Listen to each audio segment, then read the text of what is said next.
Hello and welcome to Learning and Technology. My name's Frank and I'm glad that you're here.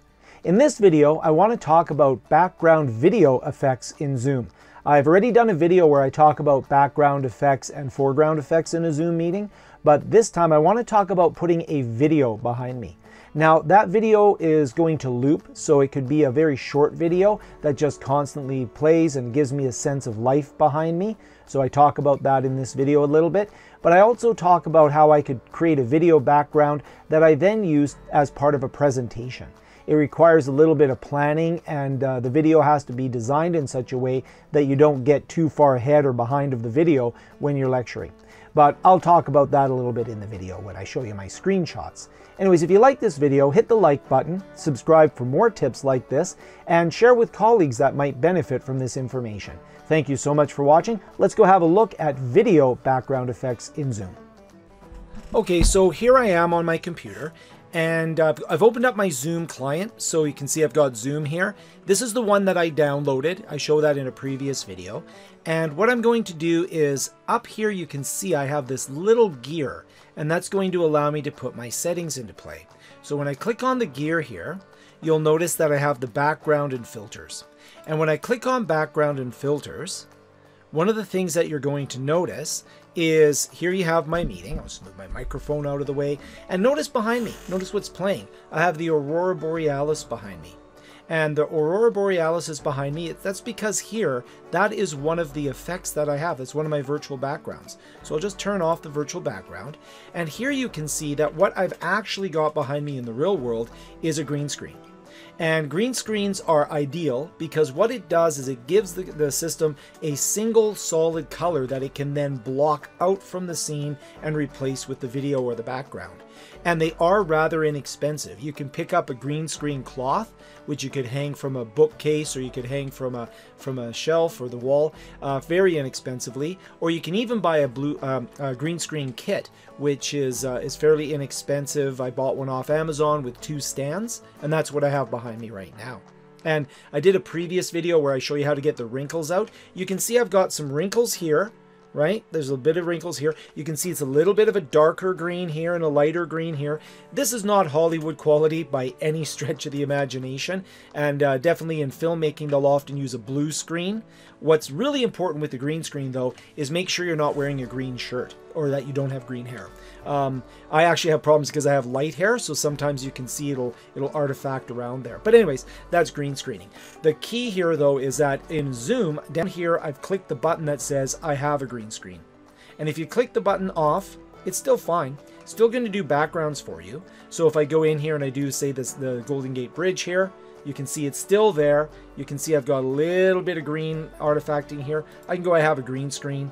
It's still going to be the same thing pretty much. So here it says a solid color video background is required. Green color is preferred. So that's what it really wants, is that solid color. And if you go in, when you do choose to say not a green screen, right, you can see it takes off that selection. If I say I have a green screen, if I have a solid color, I can actually sample that color and then it'll build the screen around. Anyways, that's a bit advanced. The point is, green screens, cheap, worth having if you're going to be doing this a lot. Now, underneath video filters, that's where I put overlay filters. So that's where I went in, put on cool, sunglasses, something along those lines. Can take those off. So those, in this case here, they're called video filters. I actually refer to them as foreground effects. I'm going to go back to the virtual background. Now, what if I want to put a background here?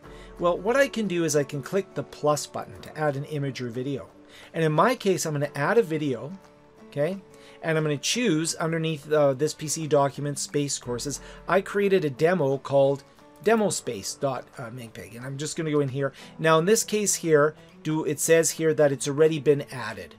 And that's because I've already used this image before. But if it hadn't been added, what it'll do is it'll put it in as a video. And what's nice about this is that it then becomes part of my Zoom library. So let's say, for example, I create 4 or 5 lectures on space. They'll all appear down here. So one of the things I might recommend is that you have maybe a title screen on your video, just so that you know that it is that video. It's going to loop, so you may or may not want that title screen. Just be aware of how each of your videos starts. So I'm going to click on that background, and now you can see I've got this video playing behind me. So let's say I'm lecturing on space, and I'm going to move a little bit to the side. Well, a little hard to do, I have my desk here. But I'll say, you know, we're at Jupiter, and another great outer planet that people really enjoy is Saturn. And the reason that people enjoy Saturn is because, of course, it has its gorgeous rings. Now, one of the things that's fascinating about Saturn is its moon Titan. The moon, so I'm lecturing, you know, blah, blah, blah, blah. And when you're online, you better make sure you have your blah, blah, blahs, right? You got to have those. So I can talk about the video as the video is occurring. So now let's take that into a meeting. Now, when I take that into a meeting, it's actually going to start the video at the beginning. So now what I'm going to do here is I've got my background effect in play, and what I'm going to do is close that, and we're going to go right into a new meeting. Boom, it's full screen, and you can see the videos at the beginning. I'm going to join with computer audio, and down below here you'll see I can stop the video. Right? So I can stop the video so that nobody sees any video here, and when I turn the video on, turn the video back on, notice it goes right back to the beginning of the video. So I can be talking, you know, Jupiter is one of the outer planets that's fascinating, the largest planet in our solar system. Well, I'm not going to teach about Jupiter here, but I can be talking about it, and the video's playing in the background, and the software that I'm using, you can see pops up with some dialog boxes in there. So I can go in here, and if I hover down below, you'll notice that I can still kind of, you know, go into the video here. If I go into stop here, I can choose other video sources. But be aware that this is not a pause the video. There's no video controls for the background. So if I stop the video, so I stop the video, stop the video. So it goes back to my profile picture. When I start the video, it goes right back to the beginning of that loop. So it's something to bear in mind. It can be used if you have a lecture that you want to do, and you can go into your profile picture, start your lecture, start the video at the same time, talk to the subject matter at hand, refer to the outer planets, you know, talking about different outer planets like Saturn, talk about the rings, and then I'm going to talk about Titan.